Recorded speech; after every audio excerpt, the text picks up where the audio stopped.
আসসালামু আলাইকুম, welcome back to my channel. Welcome to Najbul English teaching home. সুপ্রিয় শিক্ষার্থী, আবার ওয়েলকাম জানাচ্ছি নাজবুল ইংলিশ টিচিং হোমের পক্ষ থেকে। আজকের ক্লাসে আমি আপনাদের সামনে আরেকটি গুরুত্বপূর্ণ প্যারাগ্রাফ উপস্থাপন করব। আজকের এই ক্লাসের প্যারাগ্রাফের টপিকটা হচ্ছে Dhaka elevated expressway. Dhaka elevated expressway. সুপ্রিয় শিক্ষার্থী, যদি এই ক্লাসে আপনারা নতুন হয়ে থাকেন বা এখনও যদি সাবস্ক্রাইব না করে থাকেন, তাহলে অবশ্যই সাবস্ক্রাইব করে রাখুন, যাতে আমার দেওয়া ভিডিওগুলো সহজে পেয়ে যান। আর আপনাদের কোন ধরনের ভিডিও দরকার কমেন্টস করে জানিয়ে দিন। আশা করি আমি আপনাদের চাহিদা অনুসারে ভিডিও আপলোড করার চেষ্টা করব। তাহলে আসুন কথা না বাড়িয়ে ক্লাসটা শুরু করা যাক। Dhaka elevated expressway. The Dhaka Elevated Expressway is another mega project of the present government. Dhaka elevated expressway বর্তমান সরকারের আরেকটি বড় project. It is about 46.73 kilometre long. এটি প্রায় 46.73 কিলোমিটার দীর্ঘ। It connects the Hazrat Shahjalal international airport with Kutubkhali via Mohakhali, Tejgaon and. এটি হযরত শাহজালাল আন্তর্জাতিক বিমানবন্দরকে কুতুবখালী ভায়া মহাখালী, তেজগাঁ ও কমলাপুরের সাথে সংযোগ স্থাপন করবে। Its aim is to ease traffic congestion in the capital. এর উদ্দেশ্য হলো রাজধানীতে ট্রাফিক জ্যাম কমানো। এস অর্থ হলো কমানো, এইম অর্থ হলো উদ্দেশ্য।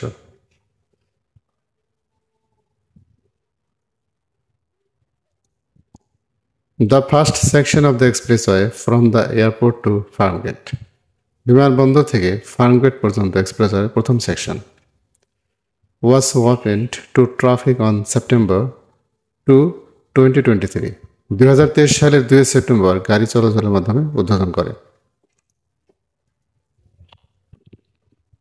The rest of the expressway is expected to be completed by 2024. আশা করা হচ্ছে বা আশা করা হয় 2024 সাল নাগাদ এক্সপ্রেসওয়ের বাকি অংশ সম্পূর্ণ হবে। The total cost of the Dhaka Elevated Expressway is estimated to be take 8,940 crore. এর মোট খরচ 8,940 কোটি টাকা বরাদ্দ করা হয়। The project is being financed by a combination of government funds and private investment. প্রজেক্টটি যৌথভাবে প্রাইভেট বিনিয়োগ ও সরকার কর্তৃক অর্থায়ন করা হয়। It is also expected to boost economic activity. আরও আশা করা হয় এটি অর্থনৈতিক কার্যক্রম ত্বরান্বিত করবে। It is a 4-lane expressway with a speed limit of 40 km/h. এটি ঘন্টা 80 কিলোমিটার দ্রুততম সহ 4 লেন বিশিষ্ট এক্সপ্রেসওয়ে। এটি ঘন্টা 80 কিলোমিটার দ্রুত সহ 4 লেন বিশিষ্ট expressway. It has 12 interchanges and 115 bridges.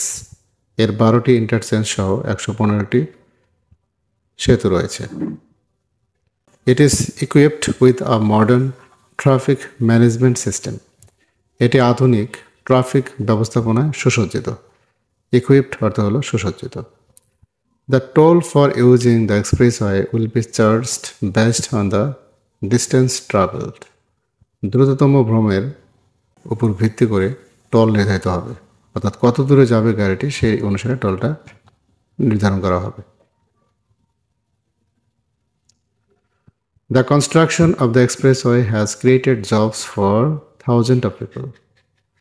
Expressway এর নির্মাণ হাজার হাজার মানুষের কর্মসংস্থান তৈরি করেছে। The construction of the expressway has led to the deforestation of some areas. Expressway এর নির্মাণ কিছু কিছু জায়গায় বন উজাড় করেছে। And it is also likely to have a negative impact on wildlife. এবং বন্যজীবনের উপর বিরূপ প্রভাবও রয়েছে। The expressway is a high-speed road and there is a risk of accidents. Expressway হচ্ছে একটি দ্রুত গতির রাস্তা এবং দুর্ঘটনারও ঝুঁকি রয়েছে। However, There are also some challenges that need to be addressed. যা হোক কিছু চ্যালেঞ্জও রয়েছে যা বর্ণনা করা দরকার। The government should carefully manage the project to materialize it.